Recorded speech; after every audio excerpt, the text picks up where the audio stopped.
Now, this presentation is going to help you learn how to close more sales by implementing a downsell strategy for those prospects who either can't afford what you sell or those that simply aren't ready to fully engage with you or your business. Now, we're all familiar with upselling and cross-selling, but what exactly is downselling? Well, to make sure you understand the difference, upselling is where you offer an additional item with the primary purchase in order to increase the overall price of the transaction. Now, in contrast, downselling is where you offer an alternative to the primary purchase in order to decrease the overall transaction price. So why would you ever want to decrease the overall transaction price? Well, if you're losing prospects because they can't afford or choose not to commit to purchasing your product or service, even though they want what you provide, well, then downselling provides a lucrative way to give them what they want and instantly convert them into a profitable sale.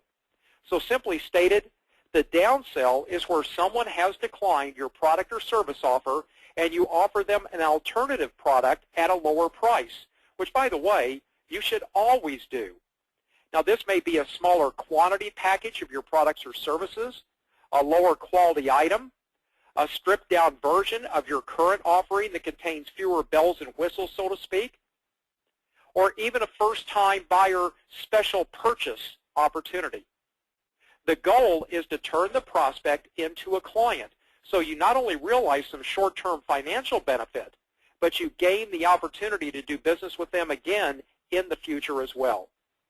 Now, the advantage of a downsell is that even if a customer doesn't buy the product that you'd ideally like them to buy, well, they're at least buying something. And that means you get some return for your sales effort. And since they're now a customer, they will hopefully have a good experience with you and be much more likely to buy higher-priced items in the future. Listen, in today's uncertain economy, the downsell might actually be a preferred strategy. Consumers spend cautiously during uncertain times, and they tend to stick to a predetermined budget. If they're giving up the bells and whistles in favor of more basic and affordable products, why not follow suit and take the premium out of your premium products? However, the key is to know your limits. If you go too cheap, you risk killing your profit margins and diluting your brand. Look at what happened to Martha Stewart. She's known worldwide as a very savvy marketer, yet she recently yanked her low-end Martha Stewart everyday line of houseware items from Kmart. What was once a lucrative revenue stream for her company had become, in her words, a low-quality brand that was tarnishing her good name. There's a gentleman named Donald Mazzella. He's COO of Information Strategies Incorporated. They're a New Jersey-based small business consultancy. He recently stated that Martha Stewart has never been able to go back up to premium since Kmart. She's a commodity now. Now, fortunately, you're not a major corporation like Martha Stewart, and because of that, here's the good news. Marketing experts say smaller businesses are better positioned to experiment with new products and new pricing more easily and to respond more quickly to customer feedback. If you can't sell your premium product, there's no shame in offering a lower-end item to keep sales up. Just make sure that by going cheap, you don't cheapen your brand. Downselling can be amazingly simple. Look for ways to repurpose the same exact products and services you already offer to create a lower-priced item. So if you own a health club and your primary goal is to sell a prospect on your Gold membership program that includes a one-year membership, well, then an obvious downsell is a 90-day trial membership. This gives you the opportunity to enroll a new member and a second chance to convert them into becoming a regular member. Now, taking this a step further, you could also have a second downsell to a 30-day membership, and finally, to a one-week membership. But the problem with downselling is actually twofold. First, they can be annoying. If you pondered over a purchase and decided not to buy, it can be rather annoying to be delayed while someone makes you another offer. In fact, it might even come across as desperation. But second, they can encourage bad buying behavior in the future. If a customer comes to believe that they will be made a better offer simply by saying no to the original offer, well, then they will always say no. In fact, I hate to say it, but I always refuse to purchase something online the first time I visit any site. You know, I've discovered that in 90% of all cases, the moment I attempt to click off the page, I receive a better offer. And you know, if I don't, well, I can always go back to the original offer and purchase it then. Now, to counter the annoyance issue, you need to make the downsell something the prospect truly values, while making the transaction itself relatively pain-free. Some marketers might argue that if you're going to lose a customer anyway, who cares about whether you annoy them? But in reality, they may still be potential customers in the future.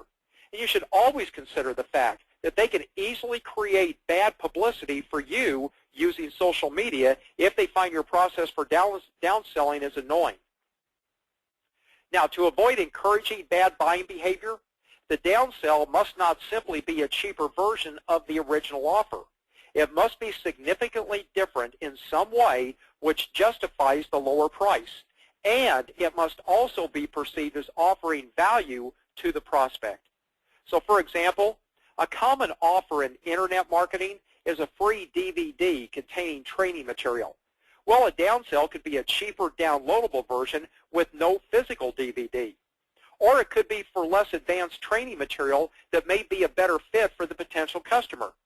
A good way to decide what the downsell should be is to survey customers to find out why they didn't buy your original offer. Ask them what their main objections were. Was it price? Was the offer too simple or too complex? Are they actually more interested in a different area? Once you know the main objection, you can offer a downsell which addresses it. But consider how you can apply downselling to professional services. If you provide a professional service, such as a doctor, lawyer, accountant, or a consultant, you have the advantage of selling face-to-face. So there shouldn't really be a mismatch between what the client is looking for and what you're offering. But you know what? No one is perfect. Sometimes we offer a service that's more than the client was looking for.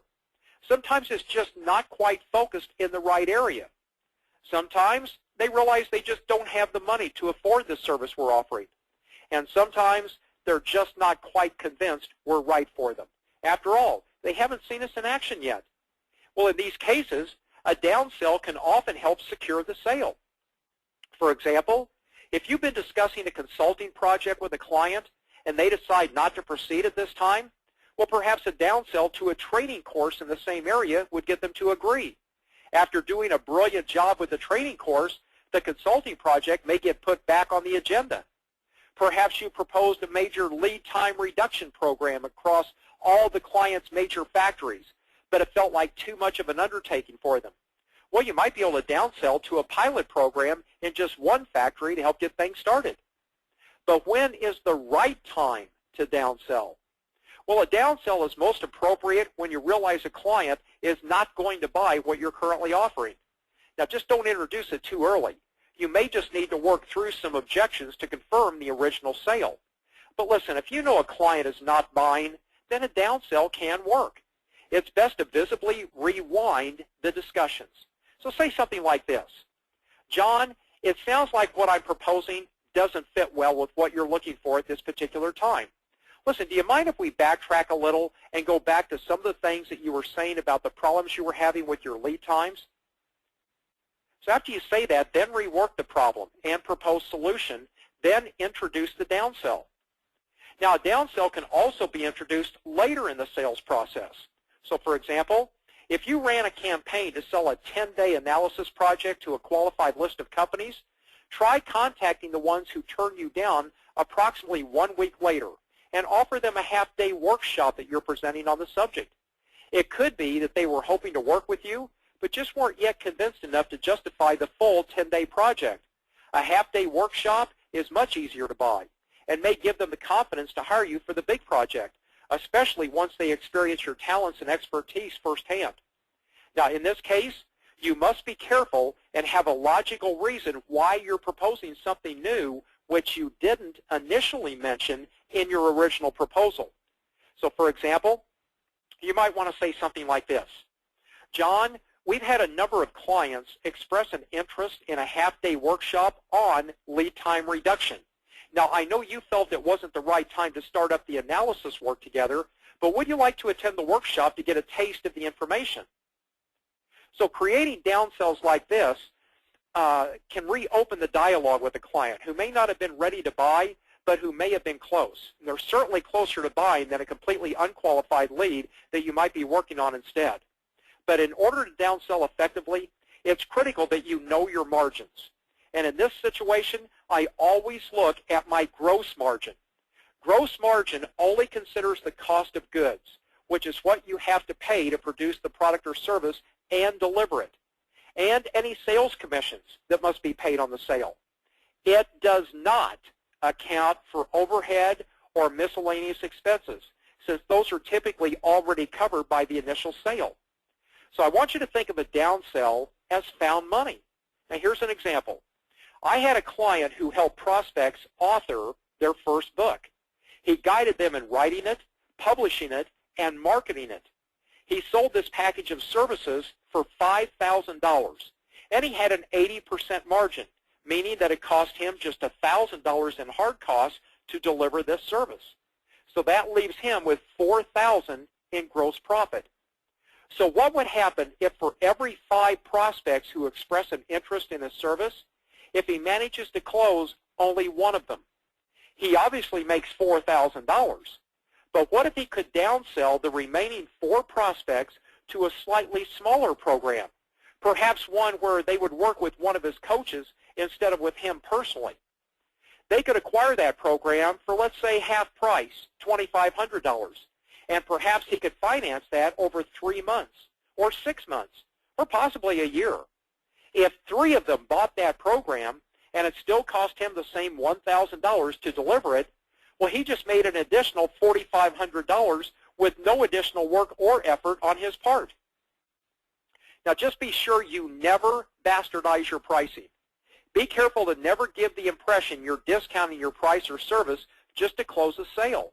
You know, like it or not, word will spread like wildfire that you will cave on your price at the first sign of resistance. In our example above, let's say our client does not have a fallback program that can be offered at a lower price point.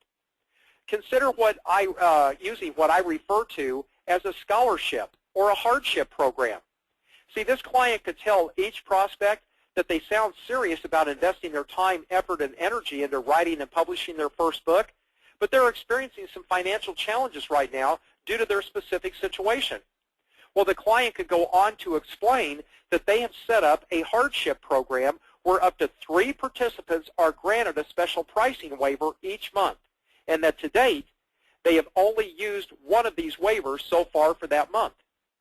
They could then set specific terms and conditions for this prospect to agree to, perhaps document their success, provide a testimonial, send 3 referrals within 6 months or something similar, and if everything sounds acceptable, they would be granted the second waiver and allowed to receive the full service program for a 50% discount. So this maintains the integrity of the original program price, and yet provides a logical reason for your willingness to discount. It also limits the number of discounts that you need to account for every month if others find out about it and inquire further. In short, it keeps you in total control of your pricing. As long as you have the margins to more than cover the discount, then this becomes additional profit to your business. So in this example, the profit would be an additional $1,500 for each hardship program awarded. And if you granted 3 of them every month, well, that's an additional $54,000 in annual profit that would have otherwise been lost. So every smart business owner will always have a series of downsells ready to use, and the specific times and conditions identified when it's best to offer them. Just be sure you're not downselling for pure profit only. The downsell must still meet the needs of the prospect, or you risk losing your reputation and your integrity. So here are 3 things to keep in mind. First, give customers something new. Now, you could simplify an existing product by stripping it down to its essentials, or take advantage of a slow economy to invent a completely new and cheaper product. If you're going to try to go cheaper, go to your customers for clues about what they're looking for and what they're willing to buy. Now just make sure you don't give them exactly what they say they want, Your customers probably only know what's already out there. It's your job to figure out what's new. Now, second, emphasize the value. Marketing non-premium products in a down economy requires a different kind of sales pitch. You have to work at helping people understand the value difference. You need to convey that they're still getting a valuable product, but it's priced for the recession. And they would be crazy not to take that offer. That way, customers get the message that you're looking out for their needs and you're still providing the high quality that they associate with your brand. And then third, you got to know your brand. Downselling customers won't work for every company, particularly if the brand image depends on an air of high-end exclusivity to differentiate it from competitors. Consider Hangar One Vodka. That's a $9 million business which markets its $39 vodka as an artisanal product. Now, a company like this would risk shattering its brand image by offering a lower-cost alternative product. Now, Hangar One justifies its premium price point by touting its all-natural ingredients and its made-by-hand manufacturing process. Plus, the company can continue to charge more in part because vodka falls into a lifestyle category where people are willing to pay based on their perception of the product. So consider the fact that while Hangar One sales in 2009 fell about 17%, sales were down about 40% for their competitors. Hangar One management says they have no intention of ever going down market. After all, in a down economy, nobody stops drinking Starbucks. They just don't drink as much. So we hope this presentation has provided you with the step-by-step tactical approaches you need to properly execute this dynamic downsell strategy. Downselling is where you offer an alternative to the primary purchase in order to decrease the overall transaction price. If you're losing prospects because they can't afford or choose not to commit to purchasing your product or service, even though they want what you provide, then downselling provides a lucrative way to give them what they want and instantly convert them into a profitable sale. And that boosts your overall revenue and adding badly needed profit to your bottom line. So until next time, here's to your success.